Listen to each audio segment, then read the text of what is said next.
प्यारे बच्चों नमस्कार। तो प्यारे विद्यार्थियों, आज हम इस क्लास में एक्सरसाइज 3.1 करेंगे। तो देखो, एक्सरसाइज 3.1 से पहले आप पिछले वीडियो हमने इसका परिचय पढ़ा था।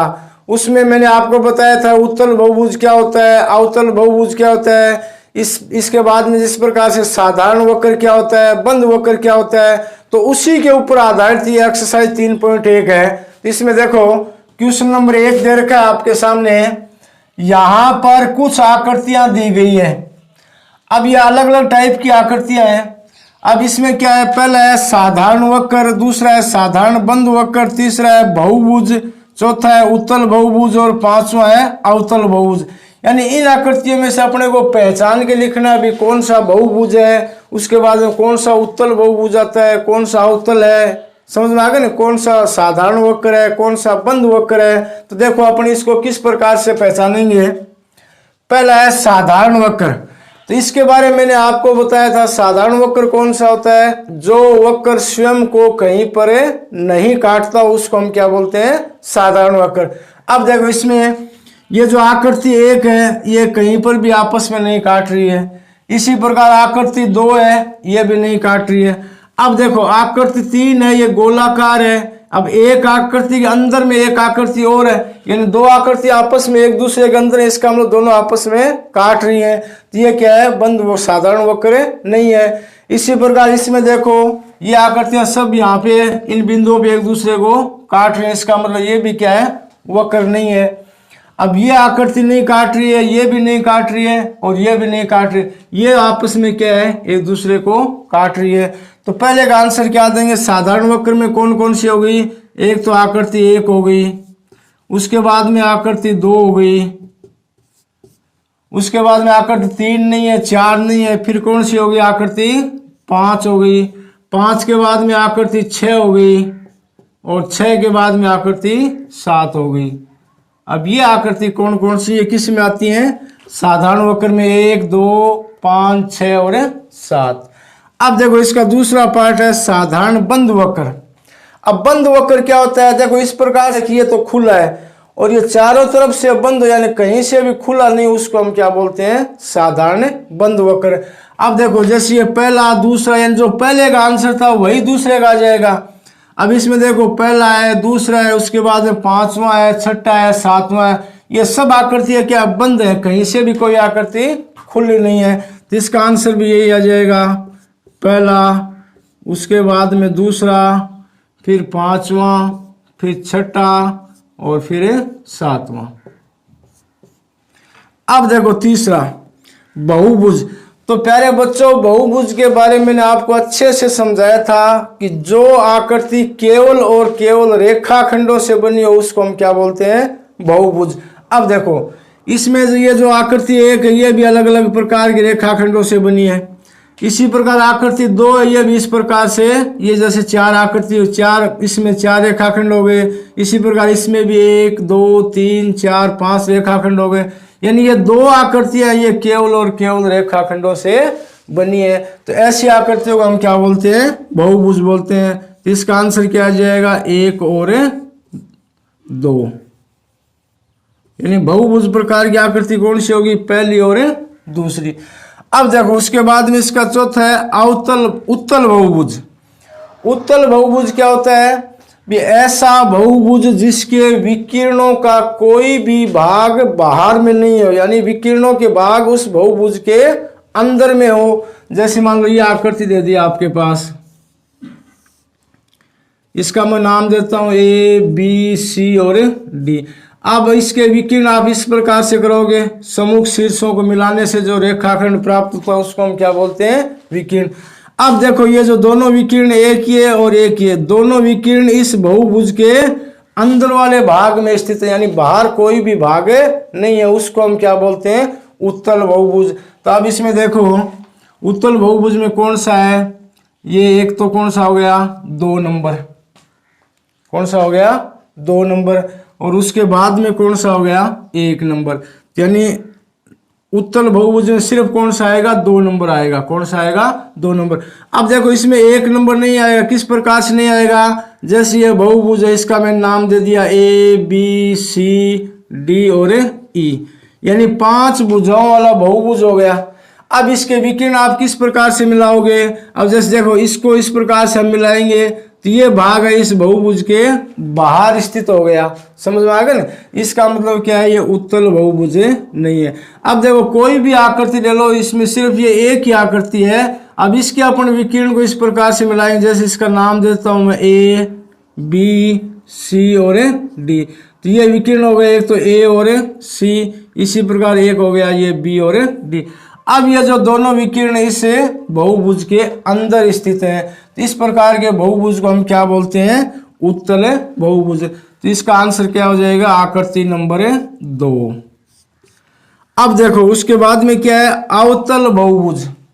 अवतल बहुभुज कौन सा था? इसके विपरीत होता है, यानी जिसके विकिरण का कोई भी भाग बहुभुज के बाहर स्थित हो, उसको हम क्या बोलते हैं? जैसे मान लो मैंने इस प्रकार से आपके पास आकृति बना दी। अब देखो, इसका ये जो भाग है, ये भाग क्या है? बाहर में स्थित है। या इसको इस प्रकार से बना सकते हैं। अब देखो, यहां जो जैसे मान लो ये बिंदु ए, बी, सी, डी और ई ले लिया। अब ये बिंदु है, इसको अपन आपस में मिलाएंगे, यानी विकिरण बनाएंगे। वो विकिरण क्या है? इसके अंदर वाले भाग में नहीं होकर इसके बाहर वाले भाग में स्थित है। तो इस प्रकार के बहुभुज को हम क्या बोलते हैं? अवतल बहुभुज। अब इसमें देखो, कौन सा इस प्रकार की आकृति वाला? देखो आप, एक तो ये हो गया 1 नंबर, अभी बताया था। उसके बाद में ये जो 4 नंबर, ये भी कौन सा है? अवतल बहुभुज है। इसको भी अपन इस प्रकार से बिंदुओं को मिलाएंगे, तो इन बिंदुओं को क्या हो जाएगा? ये बिंदु इस बहुभुज के अंदर नहीं होकर बाहर स्थित होंगे। यानी इस प्रकार से आकृति 1 और 4, ये आकृति 1 और 4 क्या हो गई? अवतल बहुभुज हो गई। कहने मतलब या इस सवाल में क्या है? आपको अलग अलग आकृतियां दे रखी, उनको आपको पहचान करके बताना भी कौन सा वक्र साधारण है, कौन सा बंद है, कौन सा टाइप का बहुभुज है। इस प्रकार से आपको बताना है। दोस्तों, अगर आप आरएएस के प्री और मेंस की तैयारी इंडिया के टॉप एजुकेटर से करना चाहते हैं, तो अनअकैडमी आपके लिए लाया है RPSC RAS foundation batch course 2021, जहां आपको 13 जनवरी से लेकर 15 दिसंबर तक यानी 11 महीने प्री और मेंस की इंडिया के टॉप एजुकेटर के द्वारा तैयारी करवाई जाएगी। यहां डेली क्लासेस के साथ आपको पीडीएफ, नोट्स और वीकली टेस्ट भी प्रोवाइड करवाए जाएंगे। अनअकैडमी पे दोस्तों REET level first, REET level second, SST, math और साइंस के लिए भी ऑनलाइन क्लासेज है वो शुरू कर दी गई है। अगर आपने अभी तक वो ज्वाइन नहीं किया है, तो आप रीट लेवल फर्स्ट और सेकंड के लिए भी आप क्लासेज है वो रेगुलर ज्वाइन कर सकते हैं। इसके लिए आप प्ले स्टोर पे जाके अनअकैडमी लर्निंग ऐप को डाउनलोड कर लीजिए, जहाँ पे आपको इसको ओपन करके आपके मोबाइल नंबर के साथ रजिस्टर्ड होना है। फिर आपसे कैटेगरी यानी आपका गोल पूछा जाएगा, जहाँ पे आपको स्टेट पीसीएस के अंदर आरपीएससी को चूज करके आप किसी भी लाइव क्लासेज को ले सकते हैं, जहाँ पे आप प्लस और फ्री दोनों कैटेगरी के अंदर आपको क्लासेज है वो प्रोवाइड करवाई जाएगी। तो आप आज ही अनअकैडमी लर्निंग ऐप को डाउनलोड जरूर कर लेना। प्यारे बच्चों, क्वेश्चन नंबर 2 है, निम्नलिखित प्रत्येक में कितने विकिरण हैं? तो विकिरण के बारे में मैंने आपको पहले बताया था पिछली क्लास में भी। सम्मुख शीर्षों को यानी आमने सामने वाले शीर्षों को मिलाने से जो रेखाखंड बनता है उसको हम क्या बोलते हैं? विकिरण बोलते हैं। अब इसमें पहला है एक उत्तल चतुर्भुज। उत्तल क्या होता है? जिसके विकिरण उस बहुभुज के अंदर स्थित होते हैं, उसको हम क्या बोलते हैं? उत्तल बोलते हैं। जैसे मैं आपके पास एक आकृति बनाता हूं,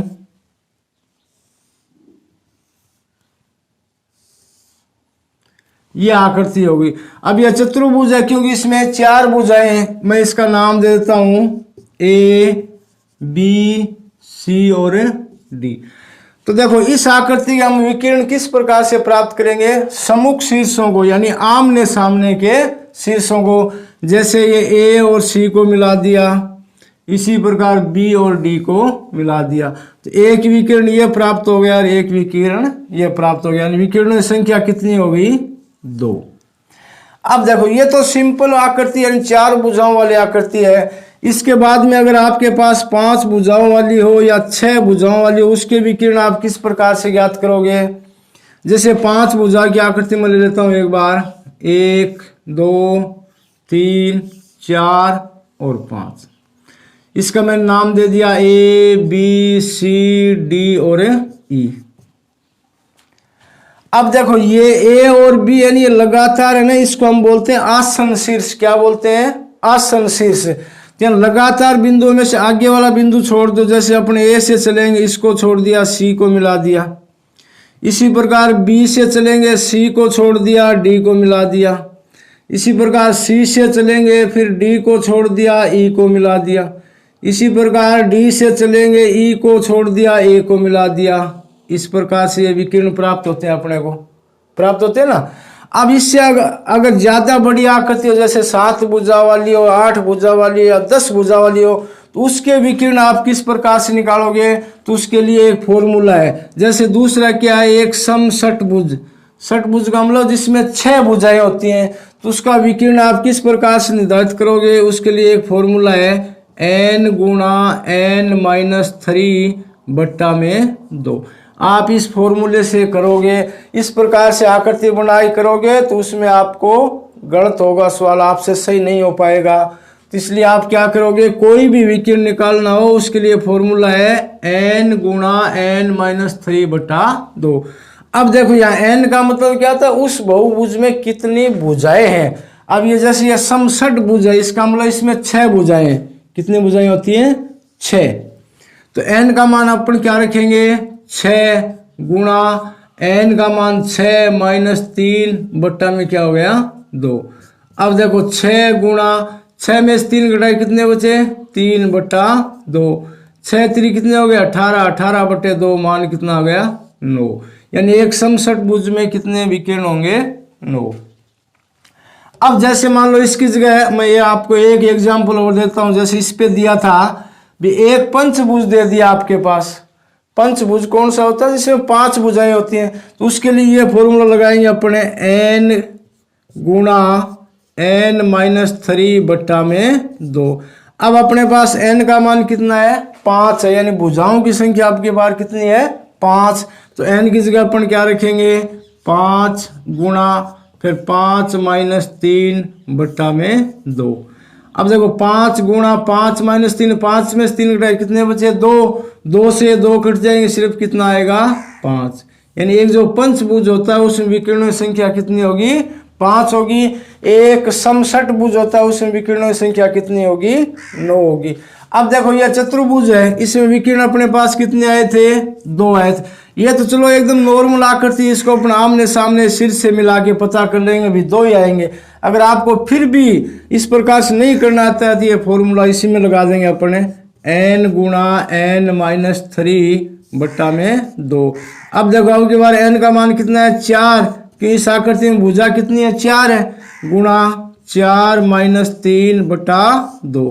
अब देखो 4 में से 3 घटाए कितना बचा? 1। 1 को 4 से गुणा किया 4, तो 4 बट्टा 2 कितने आ गए? 2। यानी इसमें विकिरण अपन ने अंकित किए तब भी कितने आए थे? 2 आए थे। तो ये विकिरणों के लिए आप ये फॉर्मूला याद रखना, n गुणा n-3 बट्टा में 2। अब इस प्रकार कोई भी बहुभुज हो जिसमें 5 7 10 कितनी भी भुजाएं हो, उसके अपन विकिरण इस सूत्र से निकाल सकते हैं। अब देखो त्रिभुज में विकिरण क्या होता है? शून्य होता है। त्रिभुज में कोई भी विकिरण नहीं होता है। अब आप इस फॉर्मूले से निकाल के देखो, इसको फॉर्मूला क्या है? n गुणा n-3 बट्टा में 2। अब n का मतलब क्या है? भुजाओं की संख्या। अपने पास कौन सा बहुभुज है? त्रिभुज है, जिसमें कितनी भुजाएं होती हैं? 3। तो n का मान क्या रखेंगे? 3। तो यहाँ रख लो 3 गुणा फिर n का मान 3 माइनस 3 बट्टा में 2। अब देखो 3 में से 3 घटाए क्या बचा? 0। 0 को कोई भी संख्या से गुणा करेंगे 0 आएगा। 0 बट्टा 2 यानी 0 में किसी भी संख्या भाग देंगे तो मान क्या आएगा? 0 आएगा। इसलिए त्रिभुज में विकिरणों की संख्या क्या होती है? 0 होती है। आप इस फॉर्मूले से इसको इस प्रकार आपको समझना है और करना है। प्यारे बच्चों, क्वेश्चन नंबर 3 है, उत्तल चतुर्भुज के कोणों के मापों का योगफल क्या है? अब देखो कोई भी प्रकार का चतुर्भुज हो, उसके कोणों के मापों का योग कितना होता है? यानी सभी कोणों का मान कितना होगा? 360 डिग्री होगा। अब ये कह रहा है यदि चतुर्भुज उत्तल न हो तो क्या होगा, कोई भी प्रकार का उत्तल हो या अवतल हो उसके सभी कोणों का मान कितना होगा, 360 डिग्री होगा। तो इसका ये आंसर आ जाएगा 360 डिग्री। प्यारे बच्चों, क्वेश्चन नंबर 4 है, आपके पास ये अलग अलग प्रकार की आकृति दे रखी है। अब इसमें क्या करना है, इन आकृतियों को त्रिभुजों में बांटेंगे। त्रिभुजों में बांटने के बाद में इनके कोणों का अपन योगफल ज्ञात करेंगे। अब देखो जो पहली आकृति है वो कौन सी है, त्रिभुज की है। त्रिभुज में भुजाएं कितनी होती हैं, 3, और त्रिभुज के कोणों का योग कितना होता है, 180 डिग्री। यानी त्रिभुज के तीनों कोणों योग कितना होता है, 180 डिग्री। अब देखो ये जो दूसरी आकृति इसमें भुजा कितनी है, 1, 2, 3 और 4। अपन इस प्रकार से इन शीर्षों को मिलाने से ये जो 4 भुजा वाली आकृति है 2 भागों में बट गई। यानी अब ये 2 त्रिभुज प्राप्त हो गए अपने को। तो त्रिभुज, एक त्रिभुज के कोणों का योग कितना होता है, 180 डिग्री। अब इसमें 2 त्रिभुज प्राप्त कर लिए तो 2 कोणों का योग कितना हो जाएगा, 180 को 2 से गुणा करेंगे यानी 360 डिग्री। अब 2 को अपन इस प्रकार से लिख सकते हैं क्योंकि इसमें भुजाएं कितनी है, 4, 4 माइनस 2 और गुणा में 180 डिग्री। अब देखो 4 में से 2 घटाए कितने बचे, 2 को 180 से गुणा करें मान कितना आएगा, 360 डिग्री। अब देखो इसी प्रकार आगे वाली आकृति इसमें देखो 1, 2, 3, 4, 5 भुजाएं। अब इसमें कितने भुजाएं होगी, 5। अब इसके त्रिभुज कितने हो गए, 1, 2 और 3। यानी 5 भुजाओं वाली आकृति को हमने 3 त्रिभुजों में बांट दिया। तो प्रत्येक त्रिभुज के तीनों कोणों का योग कितना होता है, 180 डिग्री। तो 3 त्रिभुज के कितने हो जाएंगे, 180 गुणा 3, 18 या 54 यानी 540 डिग्री। अब देखो अपन इसको इस प्रकार से भी लिख सकते हैं क्योंकि इसमें भुजाएं कितनी है, 5। 5 में से आकृति अपन ने कितनी बनाई है, 3। तो यानी 5 में से 2 घटाएंगे, 5 माइनस 2 और गुणा में 180 डिग्री। अब देखो 5 में से 2 घटाए कितने बचे, 3, और प्रत्येक का मान कितना, 180 डिग्री। तब भी मान कितना आएगा अपना, 540 डिग्री आएगा। अब इसी प्रकार देखो आगे वाली आकृति इसमें भुजाएं कितनी है, 6। अब इसको अपन इस प्रकार से 1, 2, 3 और 4 त्रिभुजों में बांट दिया। तो एक त्रिभुज के कोणों का योग कितना होता है, 180। 4 का कितना हो जाएगा, 180 गुणा में 4 यानी 18 चौका 72, 720 डिग्री।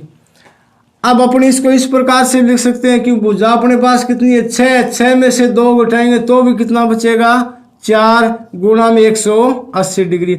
अब इसका मान भी कितना आएगा, 720 डिग्री आएगा। कहने का मतलब ये है भी कोई भी प्रकार का बहुभुज हो जिसमें 4 भुजाएं हो, 5 भुजाएं हो या 6 हो या 8 हो या 10 हो, उसके अपने को कोणों का योग ज्ञात करना है। तो उसका फार्मूला ये होगा n-2 गुणा में 180 डिग्री। यहाँ n का मतलब क्या होता है, भुजाओं की संख्या। भुजाओं की संख्या के आधार पर अपने को पता लगेगा भी कौन सा बहुभुज है, यानी पंचभुज है या चतुर्भुज है या षटभुज है या सप्तभुज है। समझ में आ गया ना। तो ये फॉर्मूला है, इस फॉर्मूले से अपने कोई भी प्रकार का बहुभुजा उसमें भुजाओं की संख्या दे रखी हो तो अपन उसके कोणों का योगफल ज्ञात कर सकते हैं। अब देखो जैसे इसमें दे रखा है, एक बहुभुज के कोणों के योग के बारे में आप क्या कह सकते हैं जिसकी भुजाओं की संख्या निम्नलिखित है। अब पहले में भुजाओं की संख्या कितनी दे रखी है, 7। भुजाओं की संख्या मतलब n की जगह अपन क्या रखेंगे, 7। अब देखो इसमें पहला अपन करेंगे जिसमें भुजाओं की संख्या दे रखी है 7। तो फॉर्मूला अपने पास क्या है, n-2 गुणा में 180। अब n का मान कितना है, 7। 7 माइनस 2 गुणा में 180 डिग्री। अब 7 में से 2 उठाए कितने बचे, 5। 5 को 180 से गुणा करेंगे कितने आ गए, 18 5 90 और 0 यानी 900 डिग्री आ गया। यानी जिस बहुभुज में 7 भुजाएं उसके कोणों का योग कितना हो जाएगा, 900 डिग्री। अब देखो दूसरा है, अब इसमें बहुभुजाओं की संख्या कितनी दे रखी है, 8। तो n की जगह अपन क्या रखेंगे, 8 माइनस 2 गुणा में 180 डिग्री। अब 8 में से 2 घटाए कितने बचे, 6। 6 को 180 से गुणा करेंगे, 18 6 की 108 और 0 यानी कितना मान आ जाएगा 1080 डिग्री। कहने मतलब जिस बहुभुज में 6 भुजाएं हैं उसके कोणों का योग कितना होगा 1080 डिग्री। अब इसी प्रकार तीसरा है 10, तो फॉर्मूला अपने पास क्या है n-2 गुणा में 180। अब n का मतलब यानी भुजाओं की संख्या आपकी बार कितनी है 10, तो 10 - 2 गुणा में 180 डिग्री। अब देखो 10 में से 2 घटाए कितने बचे 8, 8 को 180 से गुणा करेंगे 18 18 कितने होते हैं 144 और 0 यानी 1440 डिग्री। यानी जिस बहुभुज में 10 भुजाएं हैं उसके कोणों का योग कितना आ जाएगा 1440 डिग्री। अब देखो आगे वाले में यह कह रहा है कि यदि भुजाओं की संख्या n हो, तो भुजाओं की संख्या n हो तो n की जगह n लिखेंगे n-2 गुणा में 180 डिग्री, यही मान आ जाएगा। यानी जिस बहुभुज में भुजाओं संख्या n हो तो उसके कोणों का योग क्या हो जाएगा n-2 गुणा में 180 डिग्री। तो प्यारे बच्चों इस प्रकार से आपको करना है। तो आज के अपन इस क्लास में क्वेश्चन नंबर 1 से लेकर 4 तक किए हैं, बाकी अपन अगली क्लास में करेंगे। धन्यवाद।